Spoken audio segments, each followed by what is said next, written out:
साथियों नमस्कार, मेरा नाम है पवन कुमार और आप देखना शुरू कर चुके हैं राजपथ भारत। राजपथ भारत पे आज की खबर से हम रूबरू कराते हैं कि दिल्ली में आज बैठक है। बसपा सुप्रीमो तमाम पार्टी के प्रदेश कार्यकारिणी को बुलाए हैं। कई प्रदेशों से लोग वहां मौजूद होंगे और बसपा सुप्रीमो बैठक करेंगी। क्या कुछ फैसला होगा, देखने की बात होगी। दूसरा, जौनपुर में जिस तरह की घटना होती है, बसपा सुप्रीमो एक्शन में आती हैं और उसके बाद विश्वनाथ पाल को जौनपुर भेजती है। वहाँ पर सामाजिक न्याय की लड़ाई लड़ते दिखते हैं। बसपा की कमेटी, पूरी बसपा की टीम वहाँ पहुँचती है, जिसमें घनश्याम खरवार भी मौजूद थे और विश्वनाथ पाल भी मौजूद थे और तमाम पार्टी के पदाधिकारी वो दलित समाज के साथ जिस तरह का मामला हुआ उसको संज्ञान लेते हुए वहाँ पर न्याय के लिए गुहार लगाती है। और जिसके बाद देखा जाता है पति पत्नी दोनों की बॉडी बरामद होती है, फिर जांच जारी हो जाती है। उसके बाद एक और घटना होती है गोरखपुर में, जिससे मैंने आपको रूबरू कराया। और फिर बसपा सुप्रीमो उस एक्शन में आती हैं और पार्टी के वरिष्ठ पदाधिकारियों जैसे प्रदेश अध्यक्ष विश्वनाथ पाल और राज्यसभा सांसद मुनकाद अली, इन दोनों को वहां भेजते हैं। उनके साथ पार्टी के तमाम पदाधिकारी सामाजिक न्याय की लड़ाई लड़ने के लिए बसपा सुप्रीमो के आदेश के अनुसार सभी लोग पहुंचते हैं। गोरखपुर, जो कि बाबा का गढ़ कहा जाता है, जो योगी आदित्यनाथ हैं उनका राज्य कहा जाता है, और उसमें जिस तरह की दरिंदगी दिखी सामने कि दो छोटे से बच्चे जो कि अभी 11 या 12 साल के थे और बहुजन समाज के ये दो बच्चे, जिनके साथ जो फोटो देखने के बाद लग रहा है उनकी बॉडी पे लाल लाल निशान दिख रहे होते हैं। वहीं मुंह में बेढंग तरीके से कपड़े को दबा दिया गया है। शायद वो हैंकी हो सकती है या टी शर्ट हो सकती है। इतनी बेढंगी तरीके से मुंह के अंदर पूरी भर देते हैं। वहीं पर वो नग्न अवस्था में पड़े होते हैं और गला पूरा कटा हुआ होता है। ये ऐसा मामला जिसके बाद बसपा सुप्रीमो पूरी ताकत के साथ बसपा की कमेटी को योगी आदित्यनाथ के गढ़ में विश्वनाथ पाल, मुनकाद अली और पार्टी के तमाम पदाधिकारियों को भेजते हैं। और काफी संख्या में बहुजन समाज पार्टी के पदाधिकारी उस एरिया में जाते हैं और न्याय की गुहार लगाते हैं और लड़ाई लड़ने की बात करते हैं। लगातार विश्वनाथ पाल कैडर कैंप कर रहे थे, जिसके कारण जो बसपा सुप्रीमो ने आदेश दिया था, जिसके कारण विश्वनाथ पाल लोगों से कनेक्ट हो रहे थे, लोगों से बात कर रहे थे। ये वही कैडर कैंप है जिसके द्वारा गोरखपुर हो या जौनपुर का मामला हो, जिसमें काफी संख्या में बसपा के पदाधिकारियों ने हिस्सा लिया, बसपा के समर्थकों ने हिस्सा लिया कि हाँ, बसपा फिर से एक्शन मोड पे दिख रही है। बसपा सुप्रीमो का एक्शन मोड कहीं ना कहीं बीजेपी हो या सपा, कांग्रेस हो या कोई अन्य पार्टी हो, सबको दिक्कत दे रही है। वो आज दिल्ली में बैठक कर रही हैं, जिसके बाद विश्वनाथ पाल न्याय की गुहार लगाते हैं। काफी संख्या में कमेटी के साथ पहुंचते हैं। सभी बसपा के समर्थक वहां पहुंचते हैं। कम से कम 300 के आसपास बसपा सुप्रीमो के आदेश के अनुसार गोरखपुर पे न्याय के लिए जंग लड़ने जाते हैं। युवा होते हैं, जो बाइक्स वाले होते हैं वो भी आगे चल रहे होते हैं। काफ़ी संख्या में बाइक्स देखी गई। कार की तो गिनती करना भी मुश्किल था, क्योंकि मैं कवर करने गया था। मैं देख रहा था कि अगर मैं ज़्यादा पीछे हो गया तो वापस मुझे उस जगह पे पहुंचने में दिक्कत होगी। तो बसपा सुप्रीमो के आदेश अनुसार जिस तरह से विश्वनाथ पाल काम कर रहे हैं और जो समर्थक हैं, जो सपोर्टर हैं, जो बसपा को मानते हैं, समझते हैं, उसकी विचारधारा को फॉलो करते हैं, वो लोग वहाँ मौजूद हुए। उसके बाद कल बसपा सुप्रीमो ने जैसे कहा है कि हर जिले में सेक्टर वाइज बैठकें होनी चाहिए, तो विश्वनाथ पाल बाराबंकी पहुंचते हैं और वहां पर भी इतने लगातार कार्यक्रम करने के बाद कल बाराबंकी में काफी संख्या में लोगों का आगमन देखा गया और विश्वनाथ पाल को सुनने आए। कैडर कैंप दिया, जो कि बसपा सुप्रीमो का आदेश है, उसका पालन करते हुए वो काम कर रहे हैं। सामाजिक न्याय के साथ साथ समाज को जगाने का काम विश्वनाथ पाल कर रहे हैं, जो बसपा सुप्रीमो चाहती थी। ये बात सत्य है। कई लोग ट्विटर पर लिखने लगे कि काफी संख्या में गाड़ी पहुंचती है, अगर बसपा सुप्रीमो पहुंचती है, आकाश आनंद पहुंचते तो क्या होता। बसपा सुप्रीमो का आदेश है और बसपा सुप्रीमो चाहती है कि हमारी पार्टी के सभी पदाधिकारी जिस समाज के साथ अन्याय हो रहा है उसकी लड़ाई लड़ने खुद जाए। पार्टी में पद दिया गया है उसकी गरिमा बनाए रखें और ये लोग आगे बढ़ चढ़कर हिस्सा लें। और बसपा सुप्रीमो के आदेश के बिना कोई कहीं भी नहीं जाता। मगर विश्वनाथ पाल को जैसे खबर मिली, बसपा सुप्रीमो को बताती हूँ, बसपा सुप्रीमो का ये आदेश का पालन करते हुए तमाम पार्टी के पदाधिकारी विश्वनाथ पाल और मुनकाद अली जी के साथ, दोनों के साथ काफी संख्या में लोग जाने लगते हैं, जैसा कि आपने उन खबरों में देखा। अब दिखाते हैं विश्वनाथ पाल जब बाराबंकी पहुंचे। इतना सामाजिक न्याय लड़ने के बाद जौनपुर का मामला हो, गोरखपुर का मामला हो और लगातार प्रतापगढ़ हो और कुसाम्बी हो, इन सब जगहों पे कैडर कैंप करते हुए एक बसपा में नई ऊर्जा दिख रही है, लोगों में एक नई जुनून दिख रहा है जुड़ने का, कुछ करने का, कि बसपा सुप्रीमो ने जो आदेश किया है उसका पालन किया जा रहा है। और इसका मैसेज जा रहा है कि समाज की बसपा कुछ करना चाह रही हो, कुछ कर रही है और कैडर कैंप का दौर शुरू कर दिया है। 27 की तैयारी के लिए अगर अभी से बसपा सुप्रीमो ने आदेश जारी किया तो काफी कुछ बयां कर रहा है। ये जो 2 हादसे हुए उसमें काफी संख्या में भागीदारी मिली युवाओं की, ये देखने को मिला। उसके बाद अब आपको रूबरू करवाते हैं विश्वनाथ पाल ने क्या कुछ कहा। बाराबंकी में कैडर कैंप में कितनी संख्या थी, ये सब आपको दिखाते हैं और देखिए पूरा ये वीडियो जो आपके बीच में रूबरू करा रहे हैं। और जल्द ही दिल्ली में क्या बैठक हुई उसकी भी खबर आपके पास आ जाएगी। पहले इस वीडियो को देखिए। लखनऊ में बैठक लेने का काम किया था और उस वक्त माननीय बहन जी ने कहा जो आने वाला 27 का चुनाव है, यह चुनाव जीतना और बहुजन समाज पार्टी की सरकार बनाना, ये दोनों बहुत जरूरी है।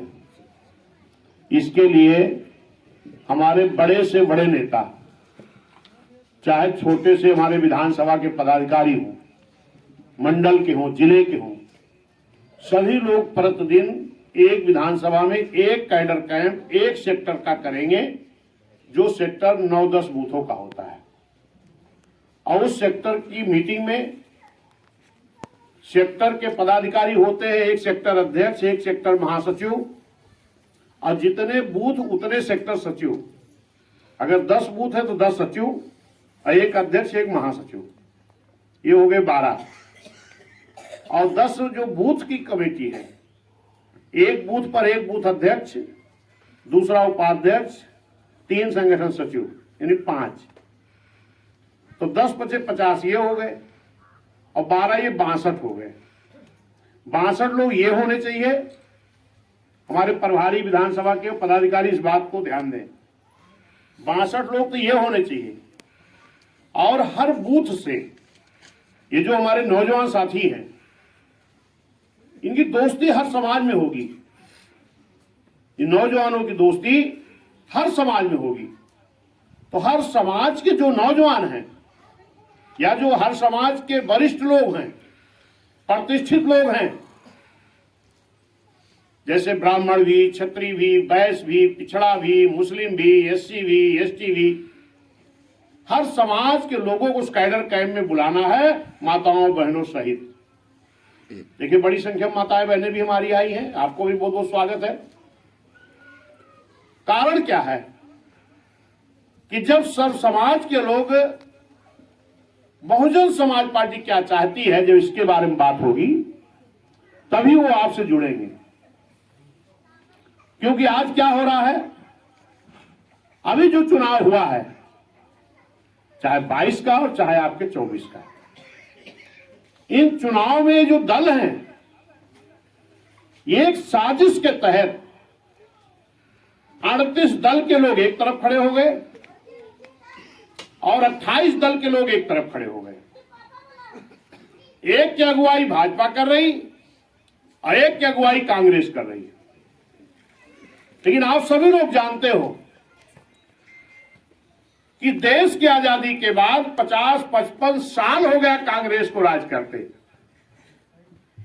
50-55 साल। लेकिन आज भी गरीब गरीब है और बड़ा आदमी होता जा रहा है। वो चाहे जिस जाति समाज का हो, गरीबों की सुध लेने वाला कोई नहीं है। कुछ दिनों बाद 50-55 साल बाद ये 14 के चुनाव के पहले भारतीय जनता पार्टी आई। भारतीय जनता पार्टी ने कहा कि जो ये कांग्रेस इंडिया गठबंधन बना करके चुनाव मैदान में आई है, इसकी सरकार में महंगाई बहुत है, बेरोजगारी बहुत है, गरीबी बहुत है, नौजवानों को रोजगार नहीं मिल रहा है, इसको हटा के मुझे लाओ और मैं 2 करोड़ नौजवानों को हर वर्ष नौकरी दूंगा। कांग्रेस को हटा के मुझे लाओ, मैं विदेश का काला धन ला करके गरीबों के खाते में 20-20 लाख भेजने का 15 लाख 20 लाख काम करेंगे। इस कांग्रेस को हटाओ, मुझे लाओ, हम इस देश से गरीबी मिटाएंगे। उस वक्त अगर आप कोई भी पेपर पलट कर देखते तो पहले पेज पर मोदी जी आएंगे, गरीबी मिटाएंगे, मोदी जी आएंगे, काला धन लाएंगे, मोदी जी लाएंगे, नौकरी देंगे। आप काहे चला रहे भाई, बंद करो। समझ रहे ना? और जब इस तरीके के नारा उन्होंने दिया तो रैली में जब हमारे लोग गए, मोदी जी की रैली लगी है, माई बहनी के बाबू के बीच में ये बस लेके कोई भाजपा ही आ गए, खड़ी किए बस, कहे हे बाबू रैली में चले चलो माई बहनी। ठीक है, देखा भाई हम तो हाथी वाले है, हम काहे तोरी रैली में चली, कहे हे माई बहनी रैली में चली चला, तुम्हें 500 रुपया दे, पूरी सब्जी भी खिलाई। अब आप लोग और यहो कहे तू ऑटो चाहे हाथिये के दे, ऑटो ना मांगे थे, रैली में चली चलो, हमारी बेइज्जती न हो पावे, हम बस लेके आवा है। आप लोग हे बाबू, हमरे भैया बाबू सोची, माई बहनी सोची, चला ऑटो तो हमारे मांगत नहीं है, ऑटो तो हम हथिये पे दे, लेकिन चला 200 रुपया देते हैं, पूरी सब्जी भी खिए हैं, रसगुल्ला भी खिए, चला सुनी आई मीटिंग। और जब वहां गए तो भाषण शुरू हुआ। भाइयों बहनों मित्रों, अगर इस देश का जो विदेश में धन जमा है उसको हम ले आए और सबके खाते में 15-20 लाख भेज देंगे गरीबों के, तो कैसा रहेगा? सब कहें अरे बाप रे बाप, तो भगवान आ गया, देवता आ गया। हमरे यहाँ बड़का भैया, मझिलका भैया, सझिलका भैया, छोटका भैया, पिताजी जिंदा हैं, 5 खाता तो हमारे घरे खुल जाए। अभी छोड़ा हाथी फाथी, अब चला सभी दाब के ही पोट दे दिन वोट, दे दिन वोट भैया। गए रे कहा 200 रुपया पूरी सब्जी चक्कर में। जब वो भाषण सुनी वो तो दे दी, नौजवानों को कहा कि 2 करोड़ नौकरी प्रतिवर्ष देंगे। ये नौजवान भी भाग गया, माताएं बहनें भी भाग गई, सब लोगों ने वोट दे दिया। और जब उनकी सरकार बन गई तो क्या किया? कहा कि फ्री वाला खाता खुलाओ। है माई बहनी भैया बाबू, हमारे सभी लोग सोचे जल्दी खुलाओ, नहीं जो 15-20 लाख आवे बाद दूसरे खाते में चला जाए। हमने अपनी आंखों से देखा है, भरी गर्मी, भरी बरसात, भरी ठंडी में बैंक में जाकर के लंबी लंबी लाइन लोगों ने लगाया, लंबी लंबी लाइन खूब लगाई और पुलिस के डंडा अलग से खाई। ये है भाजपा सरकार। लाश नहीं मिली। 8 दिन के बाद जब मैं गया हूं, बहन जी ने भेजा है, जब बहन जी ने अधिकारियों को टाइट किया तब जाकर के 8 दिन के बाद, मेरे जाने के बाद, तब पति पत्नी की लाश मिली, तब पोस्टमार्टम हुआ। अगर लाश नहीं मिलती, पोस्टमार्टम नहीं होता तो मुलजिम तो छूट जाते, तब न्याय मिला। अभी मैं कल गया था गोरखपुर, 23 तारीख को शाम को एक बेचारी गई थी खिचड़ी में अपने भैया के यहां, तो भैया के लड़के को भी ले आई कि भैया हम लड़के को लिए जाएं घुमाने, ले आई अपने भाई के लड़के को। उसका लड़का था 14 साल का, भाई का लड़का था 11 साल का। 23 तारीख को दोनों बच्चे शौच के लिए गए खेत की तरफ। कुछ बदमाशों ने दोनों बच्चों को, अब उन बच्चों की क्या गलती हो सकती, 14 साल 11 साल की, पेड़ में बांधा, कपड़े उतारा, डंडे डंडे से पीटा, रो रहे थे तो मुंह में कपड़ा ठूस दिया, इतना मारने के बाद घिराया, घिराने के बाद गला रेत के हत्या कर दी। फिर सरसों के खेत में फेंक दिया गया। यह है भाजपा सरकार जो न्याय देने की बात करती है। ये कहां घटना है? माननीय मुख्यमंत्री जी के जिले की घटना है। कल मैं गया था, वहां की जनता में इतना गुस्सा था भाजपा के प्रति कि मैं एक दिन पहले सूचना दिया कि मैं आ रहा हूं, बहन जी ने मुझे भेजा है। वहां की जनता 4-5 हजार लोग इकट्ठा हुए कि हमको न्याय चाहिए, लेकिन अभी तक किसी भी मुलजिम की गिरफ्तारी नहीं हुई, पकड़ा नहीं गया। जबकि हमारे माननीय मुख्यमंत्री योगी जी का जिला है। माननीय मुख्यमंत्री जी योगी जी कहते हैं कि हम तो पताल से मुलजिमों को ढूंढ कर निकालते हैं। तो माननीय मुख्यमंत्री जी, आपके जिले में पताल से ढूंढ के मुलजिमों को क्यों नहीं निकाला जा रहा? क्योंकि एक एससी समाज के बच्चे गए हैं ना, गरीब के बच्चे की हत्या की गई ना। ये गरीब इकट्ठा फिर हो रहा है। अगर ये सब समाज का गरीब इकट्ठा होकर के फिर से अपनी गवर्नमेंट नहीं लाएगा तो इस अत्याचार को रोका नहीं जा सकता। आपको इनके नोटों पर नहीं बिकना है, इनके राशन पर नहीं बिकना है। आपको कहना है कि बाबा साहब ने वोट दिया है, इस वोट के बल पर हम अपनी बहन जी को फिर से मुख्यमंत्री बनाएंगे। तमाम दल के लोग आपके बीच में आएंगे, वो भी नीला कपड़ा के झंडा बना के आएंगे, कहेंगे हम लड़ाई लड़ेंगे। क्या हो गया है? जौनपुर दिखाई पड़े आप क्या? गोरखपुर गए क्या? भाषण देने से नहीं कुछ होने वाला है। तमाम लोग, एक लोगों की बात नहीं, हमारे मीडिया के लोग एक आदमी के नाम लेते हैं। हमने कहा एक आदमी नहीं, तमाम लोगों के दल तैयार किए गए हैं SC ST OBC में बंटवारा करने के लिए। खाली आपको कहना चाहिए कि हमारा दल एक है। इस दल को माननीय कांसी राम साहब बना करके गए हैं। आज माननीय बहन जी बाबा साहब मानव साहब मिशन को पूरा करने के लिए रात दिन संघर्ष कर रही हैं। समझ रहे हैं ना? जिस दिन ये बात सोच लेगा, मेरे नौजवानों, आपको गौर करना चाहिए। माननीय बहन जी ने जब देखा कि आज भी गरीबी के नाते हमारे तमाम घरों में कक्षा 5-8 से ज्यादा शिक्षा नहीं है, इसके नाते, गरीबी के नाते, अभी हमारा एक बच्चा बता रहा था नौजवान भाषण में कि हम लोग पहले एडमिशन कराते थे, मुआवजा जो हमारा वजीफा आता था तो फीस भर देते थे, आज नहीं हो रहा है। क्यों? गरीब का बच्चा पढ़ ना पाए।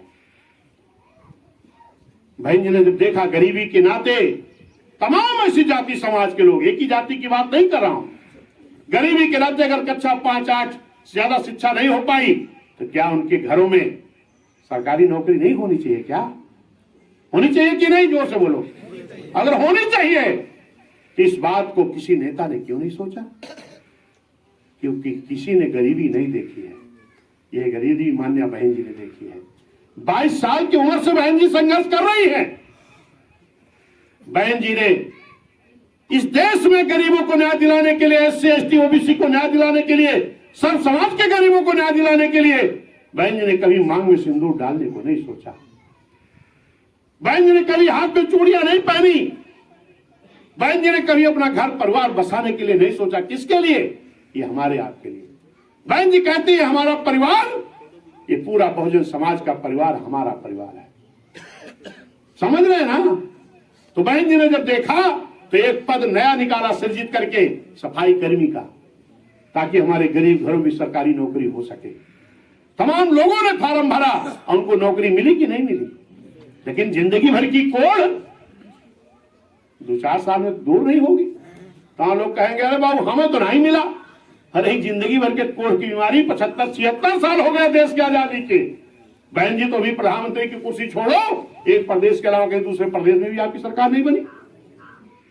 गार्ड की नौकरी, पार्क में मास्टर की नौकरी, बाबू की नौकरी, और यहां तक गांव में जो खाली जमीन पड़ी थी, किसी की खतौनी नहीं भैया, मैं क्यों खाले लागे खमा खतौनी अदाई दिन बहन जी, जो गांव में खाली जमीन पड़ी थी उसको भी बहन जी ने कहा जिनके नाम एक भी धूर जमीन नहीं है उनको पट्टा करके उनको भी जमीन का मालिक बनाना है। बनाया बहन जी ने कि नहीं बनाया? नौकरी दिया और महामाया आवास दिया, अंबेडकर गांव किया, गरीबों का गांव ताकि विकास हो, पूरा दिन बताया जाएगा, तो बहन जी का काम बताने के लिए खत्म नहीं होगा। क्यों? क्योंकि जो काम इन सरकारों ने 75 सालों में नहीं किया, उस काम को माननीय बहन जी ने खाली उत्तर प्रदेश में तो बनी सरकार 6 साल 6-7 महीने में वो काम बहन जी ने करके दिखाने का काम किया। तो चोरी हो गई। अगर आप इस 10 किलो की कीमत जोड़ लें, 10 किलो की कीमत, तो जितनी इसकी कीमत होती है इसका 25% भी आपके खाते में नहीं आता है, बाकी पैसा अडानी अंबानी के खाते में चला जाता है। समझ रहे हैं ना? आज हर वस्तु महंगी हो गई है। भाजपा राज में जिन्होंने ये कहा था कि कांग्रेस हटाओ मुझे लाओ, जरा ध्यान दो, कांग्रेस हटाओ मुझे लाओ, सारी गाड़ी नीचे गई, वो नहीं ले जा पा रहा है।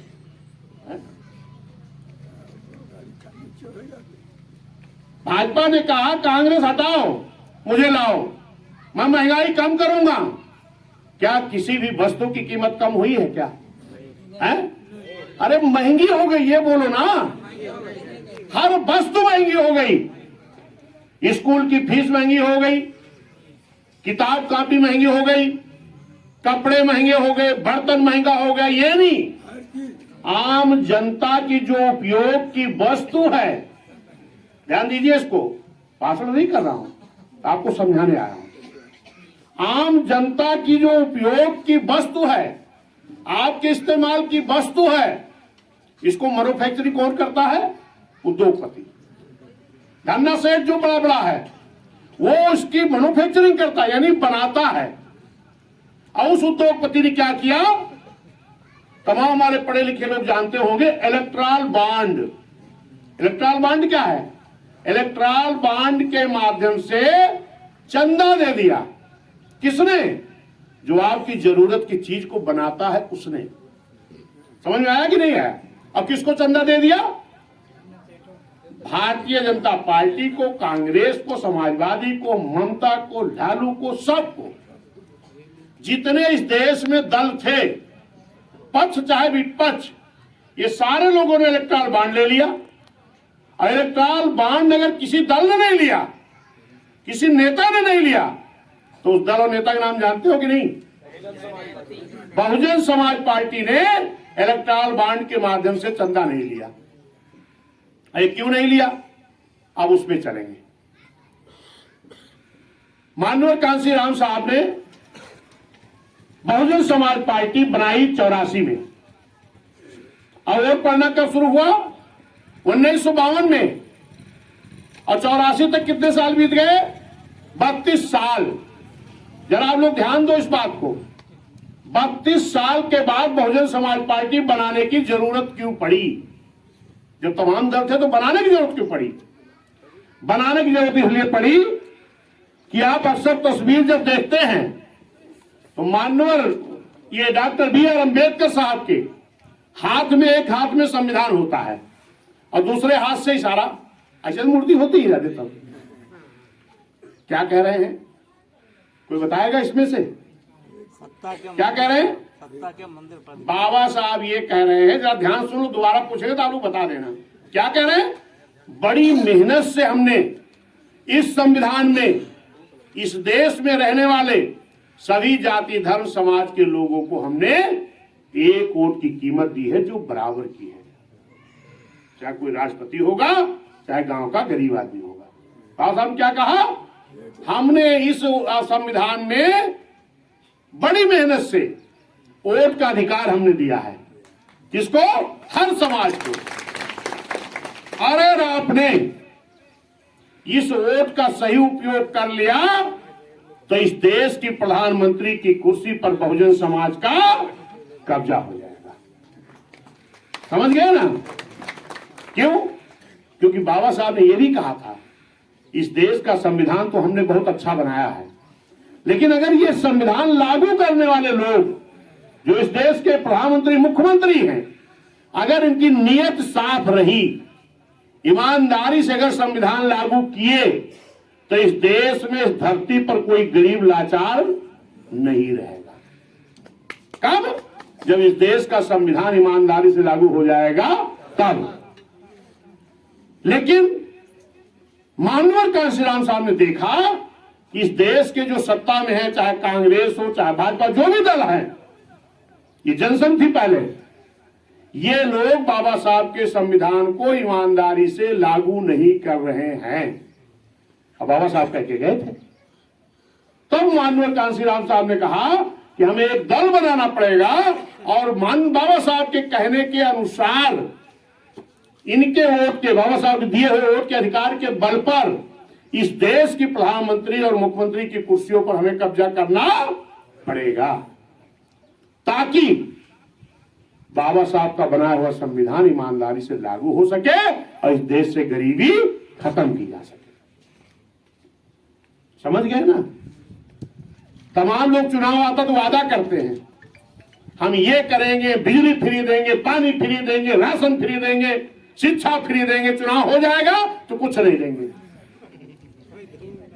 लेकिन कभी बहन जी ये नहीं कहती हैं, बहन जी कभी नहीं कहती ये देंगे। बहुजन समाज पार्टी कभी नहीं कहती। बहन जी और बहुजन समाज पार्टी कहती है कि जब हमको इस देश की सरकार में, हुकूमत में लाओगे तो हम बाबा साहब का बनाया हुआ संविधान पूरी ईमानदारी से लागू करा देंगे। तो सब कुछ तो मिल गया। बाबा साहब ने संविधान में सब कुछ लिख के गए हैं, लेकिन वो लागू होगा तभी तो आपको फायदा मिलेगा। तो इसके लिए आपको अपने मन से, क्योंकि इस देश में 84 तक यही बड़े बड़े पार्टियां थी, बाकी कोई दल नहीं था हम लोग बीच में। तब मानवर कांशीराम साहब ने बनाया। लेकिन जब बहुजन समाज पार्टी का आपने नारा दिया कि यूपी की मजबूरी है बहन जी जरूरी है, तो यूपी की सरकार आप लोगों ने 4 महीना साझे में, 6 महीना साझे में, 6 महीना साझे में, 16 महीना साझे में, फिर पूर्ण बहुमत से साथ में बनाया ना आपने। थोड़ा ध्यान दिया, रोज ना आई, आज सुन ला तब जान समझ। आप सुना ध्यान से का, क्या साथ में जब पूर्ण बहुमत की सरकार बनी है तो क्या किसी से गठबंधन था? नहीं था। लेकिन आपका जो हौसला था वो बुलंद था। आप मेहनत से अपने अपने बूथ पर सर समाज को जोड़े हो। मुस्लिम, ब्राह्मण, क्षत्रिय, वैश्य, एससी, एसटी सबको जोड़े हो। जिन लोग आपके विचारधारा सहमत हो पाए हैं, तब जाके अकेले दम पर आपने पूर्ण बहुमत की सरकार बनाई। आज क्या हो गया? आज आपके मन में नेगेटिविटी भर गई, हौसला गिर गया, और आज आपके बीच में ये कांग्रेसी, भारतीय जनता पार्टी, समाजवादी के लोग मिलकर के 28 दल एक तरफ, 38 दल एक तरफ। इसके बाद वो लोग कमजोर अपने आप को समझते हैं, हे भैया ये बसपा वाले तो अकेले बनाए जा रहे थे। तो ये सब लोग मिलके क्या किए? तमाम दल बनवा दिए, छोटे छोटे दल बनवा दिए। एक दल आपने देखा था, बना था रामराज वाला जी। हाँ। कौन पार्टी रही? नेशनल कोई पार्टी बनाए थे, नाम उनका क्या था? रामराज है। और उन्होंने क्या कहा कि हमें राम से इतनी घृणा है कि हम अपना नाम अब रामराज नहीं रखेंगे, उदित राज रखेंगे। और उसके बाद कहीं हम मानवर साहब मिशन पूरा करेंगे। मतलब जितना जने दल बनावा थी वो मानवर साहब मिशन पूरा करे थी, बीएसपी विकल्प बनाया हुआ थी। क्यों सपा भाजपा कांग्रेस विकल्प बने नहीं आवे, मतलब बसपा नुकसान करता आवत थी। और लास्ट में वो कहां से सांसद भय जाके? दिल्ली से। कौनी पार्टी से? रामराज वाली पार्टी से। नमो बदल नहीं, सांसद वही जाए भाई। ठीक है ना? इसी तरीके आपके बीच से तमाम समाज के लोगों को तैयार करके दल बनाया जाएगा, बनाया भी गया है। किस लिए? क्योंकि आप उत्तर प्रदेश की सरकार पूर्ण बहुमत से बना चुके हो। किसके बल पर? अपने बल पर बनाए हो ना? बनाए थे कि नहीं साथ में? तब आपने क्या नारा दिया था? यूपी की मजबूरी है बहन जी जरूरी है। फिर आपने क्या नारा दिया? यूपी हुई हमारी है, अब दिल्ली की दबे तो उनके सीना और पेट में दर्द शुरू होगा। ये हथिया वाले भैया नाराधीन तो अपनी सरकार तो बना ली है यूपी में, अब ये लगता है दिल्ली में भी बना लेंगे। तो फिर उन्होंने क्या किया, वो आपके बीच से नए नए लोगों को दल बनवाने लगे, ये हमारे नौजवान को भटकाने लगे। ये नौजवान तमाम हमारे भटकने लगे। ये मेरे नौजवान साथियों, आपने देखा है कि अभी जौनपुर में हमारे एससी समाज की पति पत्नी दोनों लोग गए थे खेत की सिंचाई करने, और एक दबंग आदमी ने उस खेत में, लोग तो झटके वाला तार लगाते हैं ना, उसने पूरा लाइन लगा दिया था। और वो पति पत्नी गए खेत में और उनका पति उधर गया तो उसको करंट पकड़ लिया, वो मर गया। फिर क्या हुआ, उनकी पत्नी रोने चिल्लाने लगी। अच्छा हुआ वो उसको पकड़ा नहीं।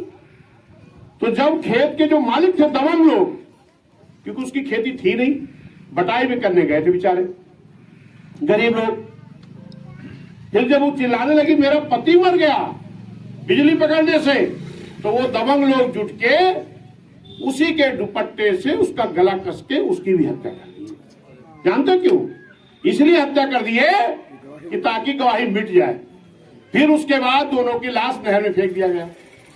वहां कोई नहीं देखने गया, ना ये पीडीए समाजवादी के लोग, न कांग्रेस के लोग, न भाजपा के लोग। माननीय बहन जी ने मुझे फोन किया, आदेशित किया, तो मैं गया जौनपुर।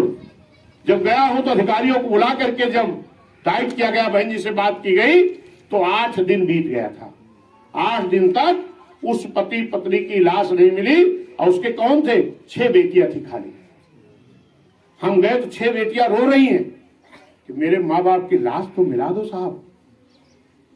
ये है भाजपा सरकार। लाश नहीं मिली। 8 दिन के बाद जब मैं गया हूं, बहन जी ने भेजा है, जब बहन जी ने अधिकारियों को टाइट किया, तब जाकर के 8 दिन के बाद, मेरे जाने के बाद, तब पति पत्नी की लाश मिली। तब पोस्टमार्टम हुआ। अगर लाश नहीं मिलती, पोस्टमार्टम नहीं होता, तो वो मुलजिम तो छूट जाते। तब न्याय मिला। अभी मैं कल गया था गोरखपुर, 23 तारीख को शाम को। एक बेचारी गई थी खिचड़ी में अपने भैया के यहां, तो भैया के लड़के को भी ले आई कि भैया हम लड़के को लिए जाएं घुमाने। ले आई अपने भाई के लड़के को। उसका लड़का था 14 साल का, भाई का लड़का था 11 साल का। 23 तारीख को दोनों बच्चे शौच के लिए गए खेत की तरफ।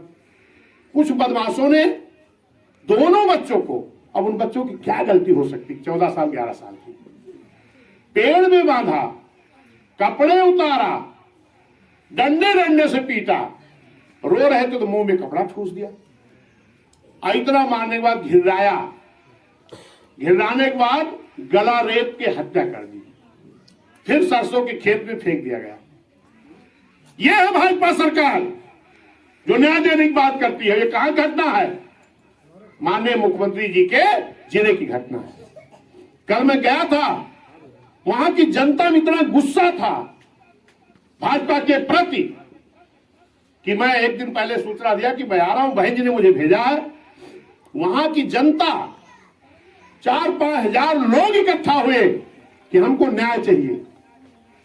लेकिन अभी तक किसी भी मुलजिम की गिरफ्तारी नहीं हुई, पकड़ा नहीं गया, जबकि हमारे माननीय मुख्यमंत्री